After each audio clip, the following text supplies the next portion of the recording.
ఆర్టిజన్గా private పనిచేస్తున్నటువంటి వాళ్ళకి department రూల్స్ని ఇంప్లిమెంట్ చేసి వాళ్ళకి కూడా సమాన పనికి సమానమైన అవకాశం కల్పించి రూల్స్ రెగ్యులేషన్ ప్రతిదీ ఈ ఎల్సీ డిపార్ట్మెంట్లో పర్మనెంట్ స్టాఫ్కి ఉన్నటువంటి అవకాశాలని ఆర్టిజన్ కార్మికులు కూడా కల్పించవలసిందిగా కోరడం కోసం మేము ధర్నా కార్యక్రమం నిర్వర్తిస్తున్నాము.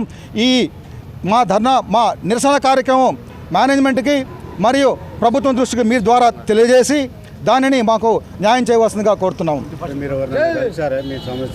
మా సమస్యల కోసం అదేవిధంగా మరి మా యొక్క ఈ సిపిడిసిఎల్ సిఎండి గారిని అదేవిధంగా విద్యుత్ శాఖ మంత్రి అయినటువంటి బట్టి విక్రమార్ గారిని కలవడం జరిగింది. మా యొక్క సమస్యల మొత్తాన్ని సార్ వారికి మరి ట్రాన్స్కో సిఎండి గారికి మరియు మా టీజీఎస్పీడీసీఎల్ సిఎండి గారికి విన్నవించడం జరిగింది.